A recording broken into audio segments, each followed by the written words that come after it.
இன்றைக்கி ஒரு வீடியோ பார்த்தேன். நான் இந்த உதவாக்கரை இருக்கானே, பால் டாயம் குடித்தவன், அவன் சொல்கிறான், மோடி என்ன பண்ணார், கொரோனா நேரத்தில் திடீர்னு அவர் வந்தார்னா, நைட்டு திடீர்னு வந்தார், வந்துட்டு எல்லாரும் அவர் வந்தாலே எல்லாருக்கும் பயம். அவர் வந்து சொல்லிட்டாரு, கொரோனா நேரத்தில் வந்துக்கிட்டு வீட்டை விட்டே வெளியே வராதுங்கன்னு சொல்லி ஒரு மாதம் உங்களை எல்லாத்தையும் உள்ளே வச்சுட்டாரு, வீட்டை விட்டு வெளியே வராமல் பண்ண வச்சுட்டாரு. ஏண்டா உதவக்கார நாயை, உதவாக்கற அப்பம் புட்டிருப்பான்டா, உங்களுக்கெல்லாம் நாங்கள் சங்கூதி இருக்கணும். மோடி மட்டும் அந்த தடுப்பூசியை தயார் பண்ணி கொடுக்கலன்னா, ஊக்குவிச்சு அந்த கம்பெனிகளை ஊக்குவிச்சு தடுப்பூசி செய்யாமல் இருந்திருந்தா எல்லாத்துக்கும் ஊதியிருக்கணும்.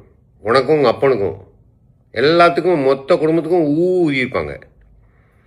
அப்படி ஒரு சாதனையை பண்ணான். கொரோனா நேரத்தில் எத்தனையோ நாடுகளில் எத்தனை பேர் அழிஞ்சாங்க. இந்தியாவில் மட்டும் எப்படி பாதுகாத்து எவ்வளோ அழகாக கொண்டு வந்தான்.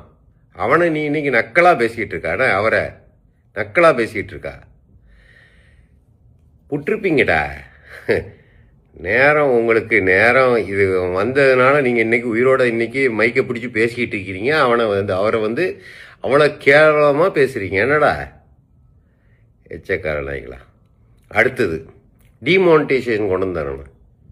உங்கள் அப்பன், உன் குடும்பம், உன் தாத்தன் கல்லறையில் ஏறி வந்தான்ல, கல்லறையில் ஏறி வந்து கக்கூஸ்லேயே ஒளிஞ்சிருந்து வந்தான்ல, வந்து இன்னைக்கு வந்து பல லட்சம் கோடி சம்பாத்தியம். இந்தியாவிலேயே வந்து பணக்கார லிஸ்ட்டில் 10ல் நீங்கள் உங்கள் குடும்பமும் இருக்குது. யார்? தயாநிதி மாறன் குடும்பம் எல்லாம் இருக்குது. நீங்களாம் வந்து எல்லாம் பண்ணிக்கிட்டு சம்பாத்தியம் பண்ணிக்கிட்டு கல்லறையில் வந்த குடும்பம் இன்னைக்கு இந்த இவ்வளோ சம்பாத்தியம் பண்ணிட்டு அவரை நீங்கள் குறை சொல்கிறீங்க.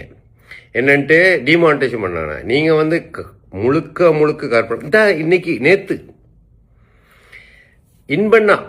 இன்பண்ணா யார்? உன் மவன். இப்போ வந்து இந்த கொஞ்ச நாளைக்கு முன்னாடி இந்த வெளிநாட்டில் போய் எவ்வளோ ஒருத்தி கூட ஒரு வீடியோலாம் வந்தது, ஆடியோலாம் வந்தது, இந்த ஃபோட்டோலாம் வந்தது. அவர் திடீர்னு பணக்காரன் கோடி ரஜினிகாந்தையும் கமலஹாசனையும் சேர்த்து வச்சு படம் எடுக்கிற அளவுக்கு 65 வருஷத்துக்கு அப்புறமா, 25 வருஷத்துக்கு அப்புறமா, எத்தனை வருஷத்துக்கு அப்புறம் அந்த அளவுக்கு சாதனை படைச்சிட்டாரு. காசு எங்கேருந்து வந்துச்சு? ரஜினிகாந்துக்கு குறைஞ்சி பார்த்தாலும் 20 கோடி ரூபா கொடுக்கணும், 200 கோடி ரூபா கொடுக்கணும்.